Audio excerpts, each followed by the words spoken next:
Hey guys, my name's Ebony Rainford-Brent, former England cricketer, broadcaster, but more importantly for this video, adventure lover. And I've just spent the last week travelling the south of England in a luxury Milldown camper with my cats, drone, a friend, and just on a mission to see if this adventure lifestyle would really suit. If you're like me, this video might help you because I've always wanted to either hire or get my van converted, and I was just on the fence, and so Milldown have been great enough to let me have this camper for a week. So look, I'm set up with a cuppa because that's what you do when you're in a camper van, and I'm going to just tell you all about my experience, the pros, the cons, and actually whether I decided to do it myself. Now, just for a bit of context, normally I rough it a little bit, should I say. I have slept in tents, I sleep in a van on a mattress with awnings and all sorts, but it's always been quite clunky. I've got a dodgy back, and there's nothing worse than waking up not sleeping properly.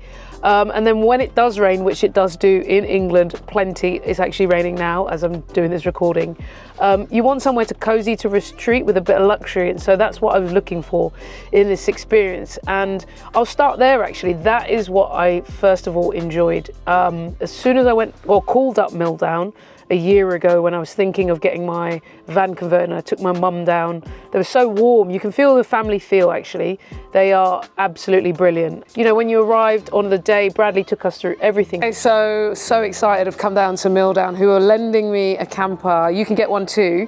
And Bradley's gonna talk us through the whole vibe. Talk us through it, show us around. When you go away, you always start with the first thing, start with the fridge. Yeah. You come back here and you can see this panel up here.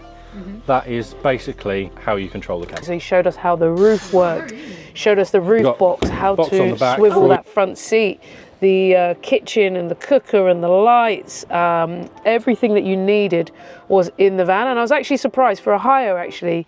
I texted saying, what did I need to bring? Everything was in there. There was a pack of cards in there if you want, all your utensils, linen. It was amazing. So if you are thinking of hiring one, they do set you up well. I'll start with the size because I do live in London. Parking in London can be a nightmare, and you have to go through small streets and then be out going into mountains, down country roads, and it can be awkward if you've got a big motorhome. And as much as I like those big things, they are clunky sometimes when I just want to explore. And so what I found with this size was amazing, to be able to feel like you're driving a car, be able to explore, pop into London like I did for work, and then pop back out again. So this vehicle for me is kind of my perfect vehicle. Maybe not for everybody, but the size is nimble enough that gets me to do what I want. The one thing I would say though, the box at the back, sorry to David and Bradley by the way, because I think I actually dinked it. It's so good being able to have something like that on the back, which is an additional, where you could chuck all sorts of stuff in there, and I did find it handy. But for me personally, I think having that extra box doesn't quite work for me in London. But going on a long adventure, if you've got family and friends, the fact that you can have something like that on the back, which doesn't take up too much space, is great. The next thing that was really important is workability. Now, they built in Wi-Fi, which I didn't even know came with it. And I got to a sticking point, was about to do a live broadcast or podcast, and I was trying to stream it off my phone. It didn't work. And luckily my friend quite quickly said to me, look, let me get that Wi-Fi on, and it works so well. And actually being able to be in the van doing podcasts, recording, Zoom calls, feeling like I was in an office, and then jump out the car and be at the beach. I was like, this is game changer. This is the kind of freedom that I look for in life, that ability to be able to weave in and out. It is a small van, but the pop top straight away was game changer. To be able to stand up and cook, change, turn around, and then that swivel front seat really made it feel like a living room. I felt like I was at home, cozied up around the coffee table. The other thing that I was nervous about in the internal space was the bed, because I've got a dodgy back, anyone else with me, I wasn't sure how it'd go. And I have to say, the danger when you've got a cozy bed like this, the memory foam topper, which made it feel like I was at home, and then a proper duvet and pillows, ended up sleeping in more than I was planning. Had these plans to get up an adventure, and then you're still laying in bed making tea from your bed. And then cooking, I would say I found that whole kitchen area perfect to be able to wash up, get water out, put on the kettle. I most probably didn't do too much cooking, but I made simple pastas with sauces, and I also made, my friend whipped up a storm, scrambled eggs, smoked salmon with chilies, shallots, and the works, all done in here.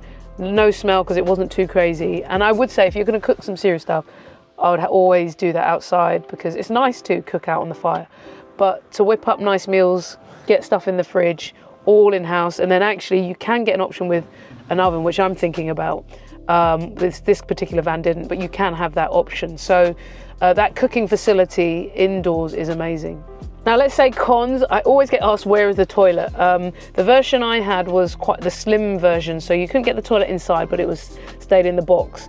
I am definitely, after testing out the different ones, going for the wider kitchen where I can have my Thetford toilet in there, because I just like cozy life, and I like to be able to, whenever I need to, have a decent toilet that's got a flush available. So that is a con for many people. You know, it's not a massive motorhome with a complete separate toilet. But I think if you love a bit of adventure, want to get outdoors, want a small footprint, get involved. And I think the last thing, there's not many cons about this, except this lifestyle requires admin. You need to put up the pop top and pull down the pop top when you're finished. You know, before you drive away, making sure the gas is off, or the electric panel which controls everything is off. Things like that, the basic admin. But once I found I got into a rhythm of just like almost a checklist in my head, it almost became habit that it didn't feel like work. So overall, it was a beautiful package. So the answer is, did I love it? I loved it so much so that I'm actually sat doing this review in my van, because I got one as soon as I left. I am obsessed with this lifestyle, and I think the thing that I'm always craving is freedom, and to be able to have something like this and dip it in and out of your lifestyle, nip into work, pull up, do some work, drive to the beach, drive to the mountains and come home, is insanely game changer. That is on your radar. Honestly, I would say, I think it's a must. I know that they're not the cheapest things, but you can hire one and test it out. And if you have, or thinking about converting it, it's game changer. So thank you to Milldown, to the team. I've had a fabulous week. I now have my own, and so I'm planning many adventures into Europe, the mountains and beyond.